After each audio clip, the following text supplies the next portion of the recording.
AITA for taking a DNA test so my dad can divorce my mom for defending my cheating wife.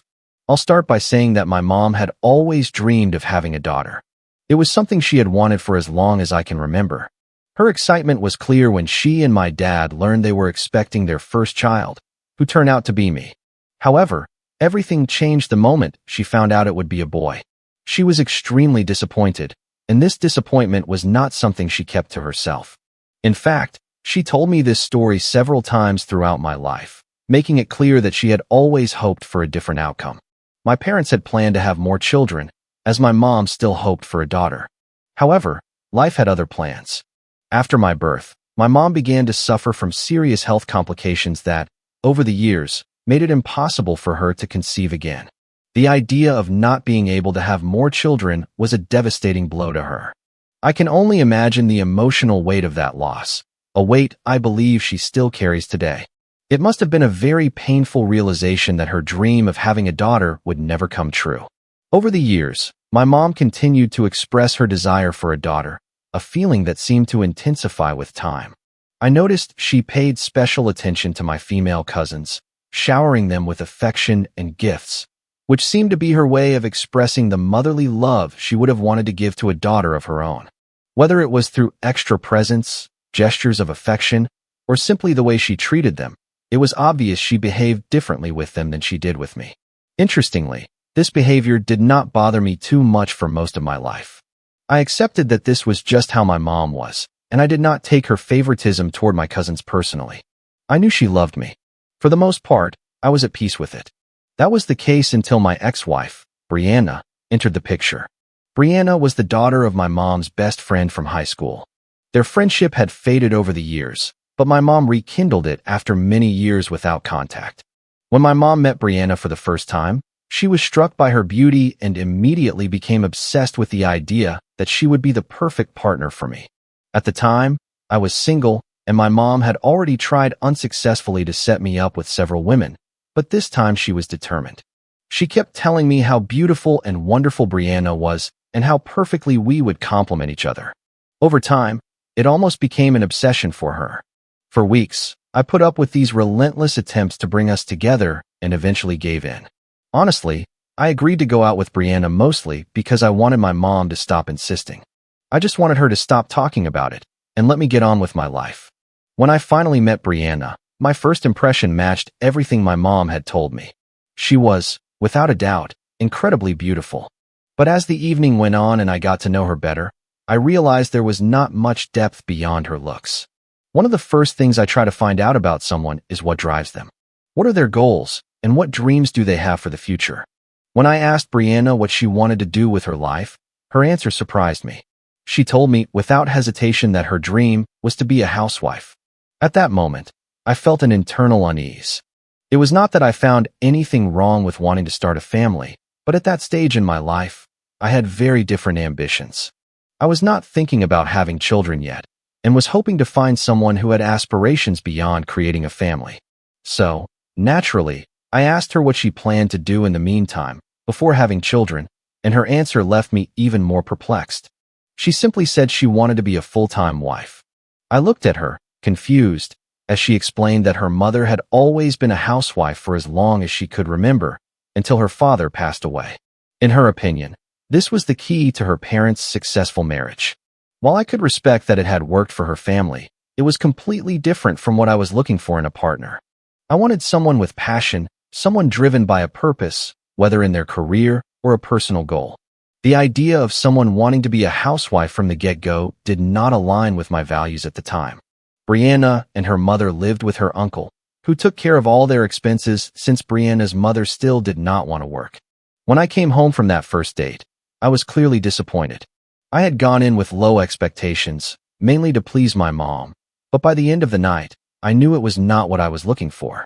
Naturally, my mom did not take my feedback well. In fact, she was visibly upset, almost as if I had betrayed her by not giving Brianna the chance she thought she deserved. She insisted that I had not taken enough time to really get to know her, assuring me that if I just made a little more effort, I would see what she saw in Brianna. But I had already made up my mind. I told her firmly that she needed to stop pushing us toward each other and that it was best if we both moved on. I should have known my mom would not give up so easily, especially when she became obsessed with something, or in this case, someone. Shortly after, she invited me over for dinner, which was not unusual. She often asked me to come over to spend time together or chat. But this time, when I arrived, I noticed Brianna was there too. Apparently, my mom had decided to invite her on her own to force another meeting between us. As soon as I arrived, my parents practically rushed out of the house with mischievous smiles, saying, "Enjoy your date." I was completely mortified. Judging by Brianna's expression, I am sure she felt the same way. We stood there for a moment, looking at each other awkwardly, not knowing what to say or how to handle the situation. It was as if we had been trapped in an arranged date we never agreed to, right in the middle of my parents' house, with no apparent escape. For a few minutes, we stood in silence, unsure of what to do. I could have made up an excuse and left, but I did not want to embarrass her any more than my mom already had. After all, she was just as much a victim of my mom's over-the-top matchmaking as I was. So, instead of running, we shared a few awkward laughs, acknowledged how absurd the situation was, and finally sat down to talk. Since we were there and had nothing better to do, I thought I might as well use the opportunity to get to know her better. Brianna openly admitted that she had liked me after our first date and had felt that I felt the same way. However, since I had never called back or made an effort to contact her, she was left confused. I gently explained that while she was kind and beautiful, I felt we had very different life goals, since her dream was to be a housewife. Then Brianna clarified that it was not about staying home and doing nothing, especially if we did not have children right away. She told me about her volunteer work at the local church and how she spent her days helping children and people in need. Her explanation allowed me to see her in a new light. I began to discover a side of Brianna I had not fully appreciated before. I realized that deep down, she seemed to be a genuinely warm and caring person. At least, that was the impression she gave me at first.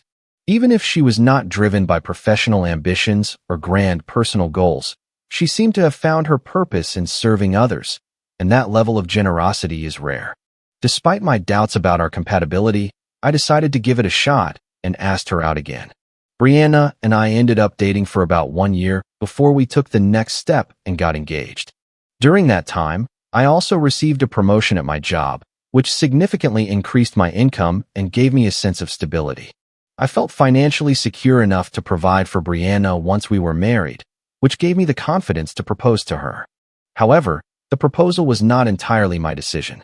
Our mothers, especially mine, were subtly pressuring us to get married as soon as possible. She constantly reminded us that Brianna's biological clock was ticking, even though neither of us had immediate plans to start a family.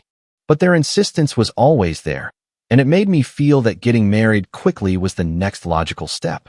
When we finally got engaged, my mom, true to form, took charge of all the wedding planning. She insisted on a grand ceremony, sparing no expense, and offered to pay for the entire event.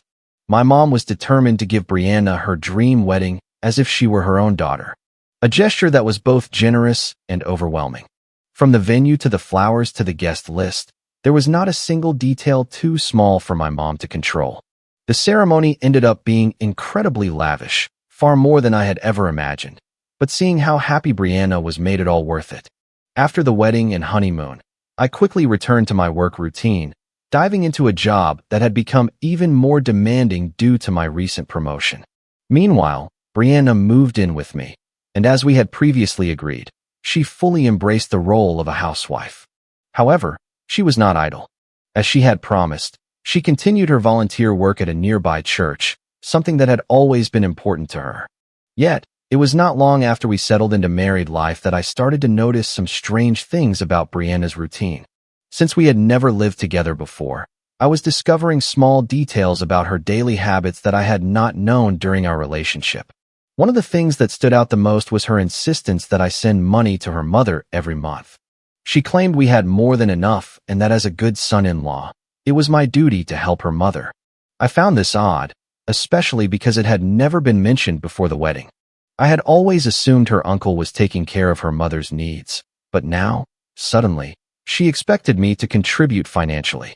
Another thing that troubled me was how often Brianna would go out and come home very late at night.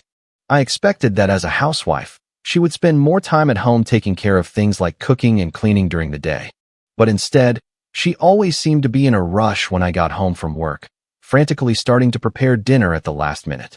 When I asked her why she was getting home so late, she would always say she was helping someone, whether it was a homeless person she had met or a child in the community who needed guidance. I did not want to discourage her from doing what she felt was important, but at the same time, I thought we had agreed that as a housewife, she would take on certain household responsibilities. That was not the case. Meals were often bland and unhealthy, thrown together at the last minute. The laundry was never done on time, and the house was rarely as clean as I hoped. At first, I tried not to make a big deal of it, but over time, it became frustrating. I started to talk to her about it in calm conversations, suggesting ways she could balance her volunteer work with her domestic duties. Each time, she would promise to change and do better, but the pattern never changed. It was always the same story. One weekend, while she was out volunteering again, I decided to surprise her at the church where she claimed to be helping. I thought it would be a good opportunity to spend time with her in her element and maybe offer my help if she needed it. When I arrived at the church, I asked for her, expecting to find her busy at work, but people looked confused when I mentioned her name. After questioning several people, it became clear that my wife had never volunteered there. In fact, no one knew her. I felt a knot form in my stomach as I realized what I had just discovered. 4 months after our wedding, Brianna had been telling me she spent her days at this church volunteering. But I had just learned she had never set foot there. I tried to convince myself that maybe I had made a mistake, maybe I had misunderstood the name of the church, or maybe she worked at another one a little further away. That night, when she came home, I decided to act calmly. I casually asked her how her day was, and she began to tell me, as usual, how hard she had worked, detailing all the people she had helped and the things she had accomplished. When she finished, I asked her directly which church she volunteered at, just to see if she would give me the same answer. As expected, she mentioned the same church I had visited, the one where I was told no one knew her. That was the moment I knew something was seriously wrong. Brianna had lied to me, not just once, but repeatedly, about where she spent her time. This was not a simple misunderstanding. She had deliberately deceived me, and I could not understand why. What was she really doing during the day? Why was she lying to me over and over again? Something was clearly going on, and I was determined to find out the truth. The next day, instead of going to work as usual, I parked my car a few blocks from our house, far enough that she would not see me, but close enough to watch her. I had made up my mind. I was going to follow her to see where she went. I wanted her to prove me wrong, to show me she was really going to church like she always claimed, and that this was all just a misunderstanding. I had even started mentally preparing to apologize to her, to admit my insecurities had gotten the better of me, and to explain that I had suspected her for no reason. I could have never prepared for what happened next. An hour after I had parked, I saw Brianna walk out the front door. But instead of the conservative clothes she usually wore at home or with me, she was dressed completely differently, in shorts and a tank top, an outfit I had never seen on her. I watched her get into her car. Instead of heading toward the church as I expected, she drove in the opposite direction. My heart started racing. I followed her from a distance so she would not suspect anything. I kept telling myself there had to be a logical explanation. Maybe she was running an errand. Maybe she was meeting someone from the church. Maybe. Finally, she pulled into a quiet neighborhood and parked in front of a house I did not recognize. It was not her mother's house, nor that of any cousin I knew. Then I saw a man come out of the house to greet her, and my heart sank when I saw them embrace. And then, to my total astonishment, they kissed right there in the driveway. They behaved with such familiarity, as if it were the most natural thing in the world. I could not breathe. It was like watching a car crash in slow motion, except I was the one crashing, and I could do nothing to stop it. My hands gripped the steering wheel as I tried to process what I had just seen.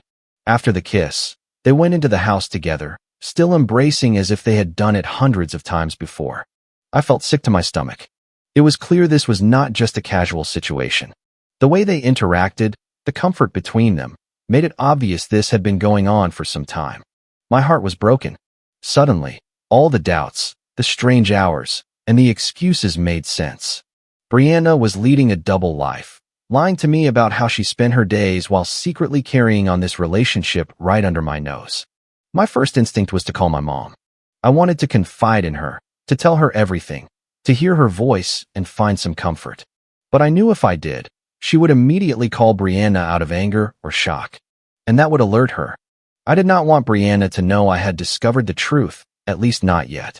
I needed solid proof, clear evidence of her infidelity, so that when I confronted her, I would have everything I needed to end this marriage. I had to be smart. For the next 2 weeks, I focused all my energy on gathering the evidence I needed to confront Brianna and begin the divorce process. During this time, I consulted a family law attorney to best protect my assets once the proceedings began. I knew we did not have a prenuptial agreement, and I wanted to avoid being financially ruined by this betrayal. The night I finally confronted Brianna was surreal. I sat her down and calmly told her I knew about her infidelity. At first, she looked shocked and tried to deny everything, but I was prepared. One by one, I showed her all the evidence I had collected over the past month, photos of her with the man, screenshots of messages I had found on her phone, even records of the days she had lied about being at church. With each piece of evidence I presented, Brianna realized there was no way to talk her way out of it. Finally, reluctantly, she confessed. She admitted the man she was seeing was her high school boyfriend, which I had already discovered by doing some research and finding him on Facebook. She tried to downplay the situation, saying it was just a silly thing, that she was just having fun with him, that it was nothing serious. She swore she never intended for it to go so far. I did not believe her. I looked her straight in the eye and told her firmly that I was filing for divorce. She seemed stunned. I think deep down, she thought she could convince me to forgive her or that I would fall for her excuses. But when she realized I was serious, she started begging. She asked me to reconsider, promising she would change and that we could fix things. But her pleas had no effect. I knew that if I stayed, I could never trust her again. I calmly told her to pack her things and leave. To avoid any confusion or attempts to distort the situation with our families, I created a group chat with my parents and Brianna's mother. In the chat, I laid out the truth plainly. I sent all the proof of Brianna's infidelity, the photos, the messages, everything. I wanted them to know the whole truth about the reason for the divorce and to prevent any attempts at manipulation, whether from Brianna or her mother. This way, there would be no room for misunderstandings or fabricated stories. I knew that once the news was out, everything would explode, and I was not going to leave any room for doubt. As expected, the reactions were intense. My mom was absolutely furious, outraged that Brianna had betrayed me. But at the same time, she and Brianna's mother kept begging me to reconsider my decision. Despite the irrefutable evidence of Brianna's infidelity, they both pleaded with me to find it in my heart to forgive her and give her a second chance. Thankfully, my dad took my side. He assured me I was making the right choice and that no one should stay with a partner who had been unfaithful, regardless of the circumstances. He told me I deserved better and supported my decision to move forward with the divorce. A week after filing for divorce, Brianna and her mother showed up at my house unannounced. Brianna told me she was pregnant with my child. My immediate reaction was disbelief. I flatly refused to accept that I was the father, knowing she had been having an affair. Brianna's mother flew into a rage, accusing me of destroying her daughter's life, first by refusing to take responsibility for the baby, and then by divorcing her so abruptly. She tried to paint me as the villain in the story. Later, my own mom doubled down on her pleas. She told me that children could change everything in a marriage, that a baby could bring us closer, as if a pregnancy were a magical solution to infidelity.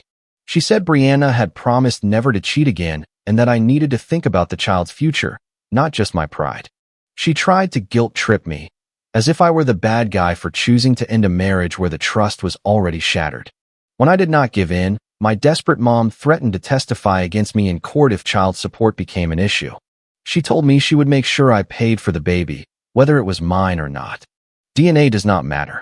Family is family, she argued, implying she did not care who the biological father was. She was determined to claim this baby as her grandchild, even if it meant turning against me in court. And that is exactly what she did. True to her word, my mom testified against me during the divorce proceedings, one of the most painful betrayals I have ever experienced. My lawyer and I fought for the court to understand that Brianna had been unfaithful and that there was a real possibility the child was not mine. However, my mom and Brianna's mother both testified that Brianna's affair had not crossed that line, downplaying her infidelity as if it were just an innocent mistake. They even argued that since Brianna and I had been intimate a few weeks before our separation, right around the time I discovered her betrayal, the child must be mine. Fortunately, in the end, the judge ruled that no final decision could be made regarding child support or paternity until the child was born and a proper DNA test was performed. Only then would it be determined if I was the biological father. I felt a sense of relief. It was a small victory in this exhausting and painful process. At least I would not be forced to support a child that might not be mine without concrete proof. However, my mom, Brianna, and her mother were furious with this verdict. Later, my mom came to me and said she wished I was not her son and that if I were a real man, I would step up and accept Brianna's child as my own, regardless of what the paternity test proved. For the past few months, my mom has been bad-mouthing me to the entire family, painting me as the villain who destroyed his marriage over what she insisted on calling Brianna's simple mistakes. No matter what evidence I brought or logical arguments I made, my mom clung to her narrative, blaming me for everything that had gone wrong. So you can imagine my satisfaction when the day the paternity test results finally came in. This week, Brianna gave birth to a baby girl, and we immediately did the test. The result confirmed what I had suspected. The baby was not mine. When I showed the results to Brianna, she burst into tears, begging me to accept the baby anyway. She claimed her friends and family would reject her and her daughter if I did not take responsibility. I am sorry, but I cannot do that, I told her firmly. She is not my responsibility anymore. Since then, Brianna has been calling me and leaving voicemails, pleading with me to reconsider. Update 1. For everyone asking, Brianna is now claiming that since I probably will not have children of my own anytime soon, I should consider this baby as mine, despite the fact she cheated on me. She also confessed that the man she had the affair with, her high school boyfriend, refused to marry her. In reality, he was never ready to commit, which is why she had to marry me. Now it is clear she only wanted to use me as a source of income while continuing her relationship. Honestly, I just hope she takes him to court for child support, but at this point, I could not care less. Update 2. I took your advice and posted a message on Facebook to publicly announce that I am not the father of Brianna's child. I was tired of my mom supporting Brianna after everything she had done to me, and I wanted to humiliate her in the same way she had humiliated me for months. And guess what? After my post mentioned my mom's support for Brianna, she called me furious because people were starting to turn their backs on her. She accused me of betraying her, which is quite ironic since she betrayed me by testifying against me in court, trying to force me to pay for a child that was not mine. At first, many of my mom's friends and relatives believed her version of the story. But now that the DNA results are public, everyone has realized she was wrong about Brianna. In the comments under my post, and even in person, people are telling her she needs to be a better mother to me and that I am the real victim in this situation. After my mom's call to yell at me, she and my dad had a huge fight. My dad, tired of the way she constantly treated me, threatened to leave her if she did not give up her ridiculous idea of forcing me to accept Brianna's child as my own when it clearly was not. I understand that the idea of having a granddaughter is tempting for my mom, but it in no way justifies what she has done. Update 3. It has been 5 months since my last update, and a lot has changed. Last month, my parents decided to separate. My mom refused to change and even started presenting herself as the grandmother of Brianna's baby. She gives her money every month and even offers to babysit. It is like she is finally living her dream of having the daughter she always wanted. However, my dad has had enough of her behavior. He considers what she is doing to be inappropriate and has made it clear that he wants nothing to do with Brianna or her baby. This led to multiple arguments, as my mom refuses to take responsibility for her actions. As a result, my dad has moved out and is now living with me. It breaks my heart that my mom chose to focus more on my unfaithful ex-wife's child than on her own family. Anyway, my dad has an appointment with a lawyer this week to start the divorce process. Update 4. What I am about to tell you has left me in shock, and it will probably leave you speechless too. It turns out I discovered something that completely changes how I saw this situation, and honestly, I am still struggling to process it. You remember in my first story, I mentioned that Brianna and her mother lived with her uncle because Brianna's father had passed away. Well, that is not the whole story. Apparently, infidelity runs in that family's blood. Someone who had read my Facebook post contacted me privately to reveal the truth behind Brianna's parents' separation. According to this person, Brianna's father had tragically taken his own life after he discovered his wife was having an affair with his own brother, the same uncle Brianna and her mother were living with. So, she was not just living with him for financial support. In reality, Brianna's mother had been in a relationship with her brother-in-law for years. At first, I thought it was too crazy to be true. Who could make up such a twisted story? However, I cannot find a logical reason why this person would lie to me. Given that Brianna cheats in the same way, it no longer seems so far-fetched to think that infidelity runs in that family's veins. But that is not all that happened. Many people in my previous comments suggested that, given my mom's behavior, I should get a DNA test with my dad. Apparently, according to some statistics they shared, although I do not really know how reliable they are, when a person insists so strongly on forgiving infidelity, it is often because they have a history of cheating themselves. I thought this DNA test could help my dad strengthen his divorce case, especially if we discovered something strange. Well, we did the DNA test. To our mutual relief, I am indeed my dad's biological son. It was a huge weight off our shoulders because we had truly believed there was a chance my mom had been unfaithful at some point. Even though there had never been any proof, that doubt had always lingered. But this is not the end of my story, because my dad decided to use the results to set a trap for my mom. He sat down with her and told her he had been thinking a lot about their marriage and had decided to do a DNA test because he had doubts about her fidelity. He showed her that he had documents in his hands, but did not reveal the results immediately. Instead, he just watched her carefully, waiting for a reaction. According to my dad, my mom's face completely changed, shifting from surprise to nervousness, as if she already knew she had something to hide. Finally, my dad told her that the test showed he was not my father. My mom's expression then turned from nervous to pure panic. She started begging him to show her the papers, but my dad refused, saying he would only do so if she confessed who she had cheated on him with. Under pressure and after much insistence, my mom finally confessed, not realizing my dad was recording her the whole time. This recording was his idea to get solid proof of infidelity, and he certainly got it. The most shocking part was not just that she confessed, but who she confessed to cheating with. Remember Brianna's uncle? Yes, him. The story was even more twisted than we imagined. My mom had not just been friends with Brianna's mother, she had also been intimate with Brianna's uncle. All of this had been going on behind my dad's back for years. Now, all that is left is for my dad to see if he can use this recording as evidence. If all goes well, it could help him avoid paying more than necessary in the divorce settlement. As for my mom, let us just say she was not pleased when she saw the documents and realized I was indeed my dad's son. Apparently, betrayals are only forgivable when they come from her, not from others. Update 5. I hope this will be my last update, as I finally feel like this story is reaching its conclusion. Unfortunately, things did not go as we had hoped. My dad was unable to use the recording of my mom's confession as evidence in the divorce trial. In our state, it is illegal to record someone without their consent, which meant the proof had no legal value. He and his lawyer tried to find other ways to obtain additional evidence, but it was not possible.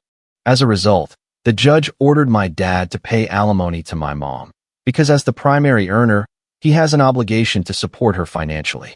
My dad is very unhappy with this decision, but I understand why he did what he did with the recording. He sent it to Brianna. Brianna showed it to her mother, and as expected, the relationship between my mom and Brianna's mother completely fell apart. It is almost ironic to think that after everything my mom had done for Brianna and her mother, their friendship ended in the worst possible way. But the story does not end there. Brianna chose to side with her mother in this conflict because that is her family, and my mom is not. Consequently, Brianna no longer allows my mom to see her supposed granddaughter. For someone who had spent years dreaming of having a daughter and then clung to the idea of this granddaughter as a way to make up for that broken dream, this is a devastating blow.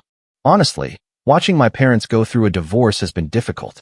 It is not easy to accept that we are both going through a divorce at the same time, especially knowing that both my mom and my ex-wife were unfaithful. However, knowing that Brianna is now alone, with no man to support her child and no financial help, makes the situation a little more bearable for me. In the end, her plan to use me as a financial provider while carrying on her affair completely failed. As for my mom, she finds herself without the daughter she always wanted and without the granddaughter she dreamed of. It seems that everything she tried to build with Brianna and her baby has collapsed, leaving her completely alone. Even though I take no pleasure in seeing my parents go through this process, I feel like a certain kind of justice has been served. Comment: I really appreciate you taking the time to watch this story with me. It reminded me how important it is to value your own self-respect above everything else. Setting clear boundaries isn't about being cold. It is about protecting the peace you deserve in your life. When trust gets broken, choosing to move forward can be the start of true healing. I believe taking responsibility for your own happiness is the key to finding real calm. You are worthy of relationships built on honesty and mutual care. Sometimes, the strongest thing you can do is let go and focus on your own growth. This whole experience has shown me that choosing peace over drama always leads to better days. I hope it inspires you to reflect on your own path and make choices that bring you lasting joy. If you like the stories, don't forget to leave a comment and support the channel by subscribing. See you in the upcoming stories.